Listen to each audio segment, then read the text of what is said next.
Bismillahirrahmanirrahim. Assalamualaikum warahmatullahi wabarakatuh.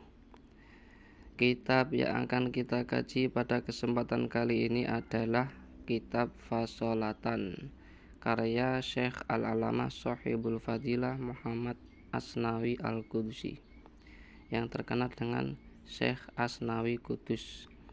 Kitab ini sudah terkenal sekali dan banyak diajarkan di desa-desa, di pesantren di Indonesia. Dan saya akan memulainya dengan membaca Al-Fatihah. Marilah kita baca Fatihah kepada pengarangnya dulu. Ila hadrin Nabi Mustafa Muhammadin sallallahu alaihi wasallam wa khususan ila ruhi Syekh Muhammad Asnawi Kudus. Al-Fatihah. A'udzubillahi minasyaitonirrajim. Bismillahirrahmanirrahim. Alhamdulillahirabbil alamin arrahmanirrahim maliki yaumiddin iyyaka na'budu wa iyyaka nasta'in ihdinas siratal mustaqim siratal ladzina an'amta 'alaihim ghairil maghdubi 'alaihim waladdallin. Amin. Bismillahirrahmanirrahim. Qala al-musannifu rahimahullah wa nafa'ana bihi wa bi ulumihi fid dharaini amin. Muqaddimatun. Bismillahirrahmanirrahim.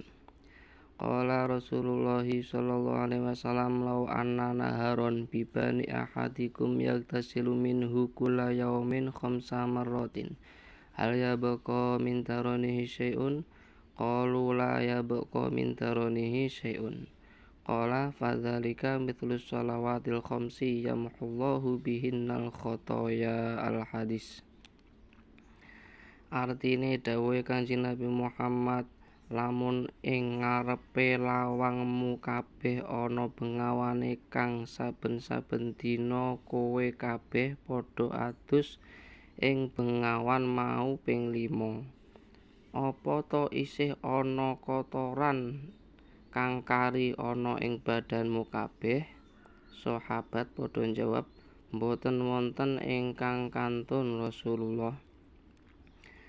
Artinya sabda Nabi Muhammad SAW, jika di depan pintu rumahmu semua ada sungai yang setiap hari engkau semua mandi di sungai tersebut 5 kali sehari, apakah masih ada kotoran yang tersisa di badanmu semua? Para sahabat menjawab, tidak ada yang tersisa Rasulullah. Banjur Kanjeng Nabi Muhammad ngendika kang kaya mengkono iku padha karo salat 5 wektu, tegese sapa kang nglakoni salat 5 wektu Allah bakal ngelebur kabeh kaluputane. Kemudian Nabi Muhammad bersabda, ya seperti itu juga salat 5 waktu, artinya barang siapa yang melakukan sholat 5 waktu, maka Allah akan melebur seluruh kesalahannya. Biasanya yang seperti ini adalah dosa-dosa kecil. Beda lagi dengan dosa besar. Nah, ada penjelasannya di kitab-kitab yang lebih detail mengenai tentang itu, supaya kita tidak meremehkan dosa-dosa. Karena jika hadis ini dipahami secara tekstual, nanti bahkan kalau diartikan sendiri nanti akhirnya orang meremehkan, sudah sholat kan sudah diampuni, akhirnya sakarepe dewi. Tidak boleh.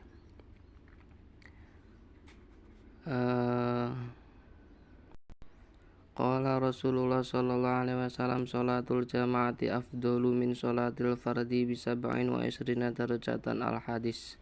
Sholat jamaah iku luwih utama katimbang sholat ijen kacek kelawan 27 derajat. Sholat berjamaah itu lebih utama daripada sholat sendirian berkisar 27 derajat. Ini sholat sendiri itu 1 derajat, kalau sholat berjamaah itu 27 derajat. Sebisa mungkin kita mendapatkannya. Miturut hadis loro kang ana ing dhuwur mau, terang banget mungguh agunge ganjarane wong kang sembahyang luweh-luweh kanthi berjamaah. Menurut hadis 2 di atas, sangat jelas sekali bahwasanya besar sekali pahalanya orang yang sembahyang atau orang yang beribadah, lebih-lebih jika berjamaah. Mula tumrap wong kang ora sembahyang iku terang oleh karugian kang gedhe banget. Maka dari itu bagi orang yang sholat itu sangat terang mendapat saya ulang lagi, mula tumrap wong kang ora sembahyang. Maka bagi orang yang tidak sembahyang atau yang tidak sholat sungguh sangat jelas mendapat kerugian yang besar. Mula para muslimin wah muslimat supaya padha neliti marang putra-putrane lan lanang utawa wadon, ngelatih den titi den udi ingkang supaya aja dadi wong kang kerugen. Luwih-luwih berjamaah supaya ana ing masjid utawa langgar. Maka dari itu para muslimin dan muslimat agar supaya meneliti putra-putranya laki-laki ataupun perempuan melatih, diteliti dan supaya jangan sampai menjadi orang yang rugi, yaitu orang yang tidak sholat. Nauzubillahi min dzalik. Luwih-luwih berjamaah, lebih-lebih sholat berjamaah supaya anak yang masjid atau langgar, supaya dilaksanakannya di masjid atau di langgar. Karena ada riwayat yang mengatakan sholat berjamaah di rumah itu belum menggugurkan fardu kifayah. Ingkang supaya masjid lan langgar bisa rame, agar supaya masjid dan langgar itu bisa ramai. Awit miturut dawuhe Allah Ta'ala, innama ya'muru masajidallahi man amana billahi wal yaumil akhir. Satemene kang ngramekake masjid Allah iku wong kang percaya karo Allah lan dina kang akhir. Sesungguhnya yang meramaikan masjidnya Allah itu adalah orang yang percaya atau orang yang beriman kepada Allah dan hari akhir, maksudnya hari kiamat.